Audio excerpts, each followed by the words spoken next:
Hi guys, this is the Valkyrie biker without the lid. Hope you're okay and enjoying some of the good weather that we've had so far and trying to dodge those showers. Okay, today's video is just basically about the CBT. Those of you who have not had the CBT, it's the compulsory training course that you need to take before you can actually jump on a 125 bike. Now, like myself, I never took a CBT before. I did it 2 years ago or 3 years ago, and then I passed it, but then I had a 3-year lax and never went on the bike. So I did it again about 3-4 months ago, passed it, and I've been on a bike every month so far, which is brilliant. So that's how you keep your skills up. So what happens at CBT? So I had my CBT at a excuse me, a place called Tizwas Rider Training, who are in Bournemouth. No, they're not in Bournemouth, they're in Poole. And basically these guys, they have a shop, which is awesome. You have a look on their website. And you can book your CBT through them as well. So they have instructors who will take you through what you need on the course. So you go to the shop and you basically book a date and pay for it there and then. It's about £130 I think I pay for my CBT. You make sure that you will have a lid or helmet at the very minimal, they say. However, I would also recommend, because you're going on a bike, have a jacket, have gloves, have trousers and have boots, okay? None of this silly, oh, it's too hot, I need a t-shirt and trousers, or I'll just wear my long, my long johns, or I'm just going to wear a pair of jeans. Because what does armour and what does leather do, or what does textiles, bike uniform, as it were, clothing do to you when you fall off your bike? It gives you a few seconds of saving grace on your skin, okay? A really good bike armour will give you about 5 seconds if you fall, and that's enough just about to stop compromising anything further back through your skin if you fall off, like road rash. So imagine you fall off a bicycle, it's 5, 10, 15 miles an hour, you graze your knee, ouch, that hurts a little bit, it stings, doesn't it? It's top level, top of your skin. Imagine doing that 30 miles an hour, 40 miles an hour, 50 miles an hour. Imagine going into a lamppost, imagine going into a car, imagine flying through the air, landing quite hard. These, the jacket, the trousers, the gloves, the helmet and the boots are there to protect your skin. You won't necessarily find that you won't break bones, because you might do if the impact's quite hard. However, you're more likely to survive if you have full bike clothing on, okay? And the ones out there say, oh, it's too hot, so I'm just going to wear my jeans, or it's too hot, I'm just going to wear a sleeveless t-shirt. Well, good luck. You're probably going to bounce, aren't you? You're one of these superheroes have got these wonderful cosmic skin that doesn't actually rash at all. Or, oh yes, I'm a really good rider. Yes, you might be. However, there might be oil on the floor, there might be a car you don't see, there might be a ball that falls out and from the side, then anything can happen, okay guys? So when you go for your CBT and onwards, recommends top to toe, cover yourself up. If it's too hot, then layers down. Okay, if you're too cold, layer it up. All right, so please, that's the biggest thing I would say for you to do.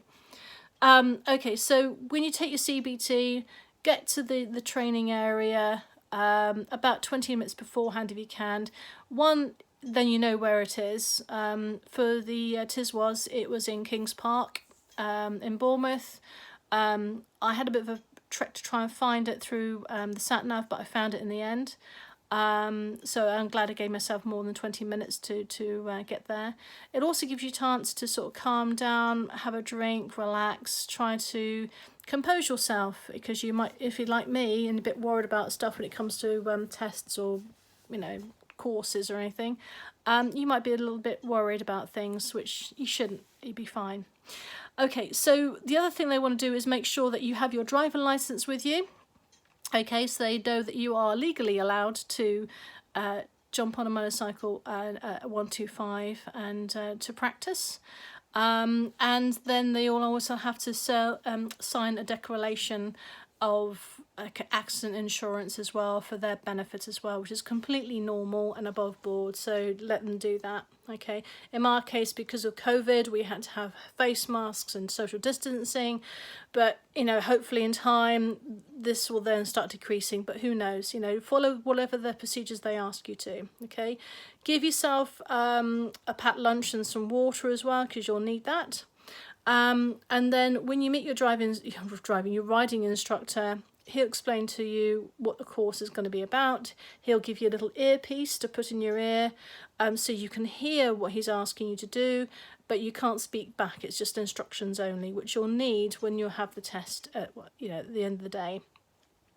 So then he'll also ask you to have your eyesight checked. So if you wear glasses or contacts, make sure they're in or on. And don't do what I did and went out on the road and like, oh, I can't see that index number, so I had to go back again. And then you'll go outside, and the first thing you talk about is motorcycle safety. You know, where's the clutch, where's your brake, what do these do, how do you start it up, oil, brake reservoirs, the sort of chain, make sure the chain's okay, just basic stuff. VDI, as we call the ambulance service, but it's just a vehicle check to make sure that the vehicle is roadworthy at the time. And then you'll be having a class inside the classroom, talk about road safety and also how to maneuver. Then you'll go out onto the pad, or which is like the little playground, I suppose, for bikes, and you'll learn how to switch on and how to go forward and how to stop, how to go around corners, how to go around cones, emergency stops, figure eights, that sort of thing. So it's a really pleasant day of going into classroom and coming out of classroom, and then in the end you'll take it out in the afternoon. You'll have a nice longer run.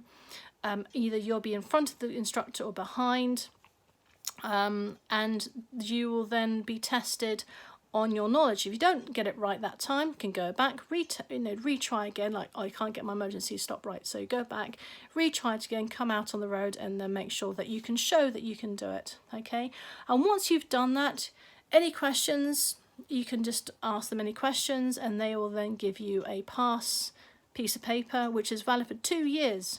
And in that 2 years, if you want to continue to go into a full license, you'll need then to do your theory and your hazard perception, and then you'll need to take your mod 1, mod 2.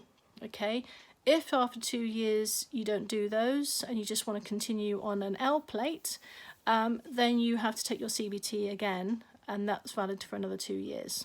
Okay, so I'm hoping this has helped you a little bit. When you take your hazard perception test, okay, and your theory, if you want to go on to mod 1 and mod 2, learn your highway code, okay, and also learn your traffic signs as well. There is also an app on the iPhone, which is the DVSA, I think it's called, and it's about $5.99 at the moment for the full unlocked app. And it will go through all the questions for the theory, and also it will do about 70 videos or so on hazard perception. And that's how I passed my hazard perception, because I had no idea what that did and how that worked. And I would suggest really strongly to go through as many of those videos as possible, so you know what they are looking for when you take your theory and hazard perception. Okay, well, I hope this video has helped some of you people. If you already passed your CBT, well done, congratulations. And if you're thinking about doing it, if you've got any other questions for me, please do drop me a line. As always, like and subscribe to this channel. You're going to help me make this bigger and bolder for everyone else who's out there.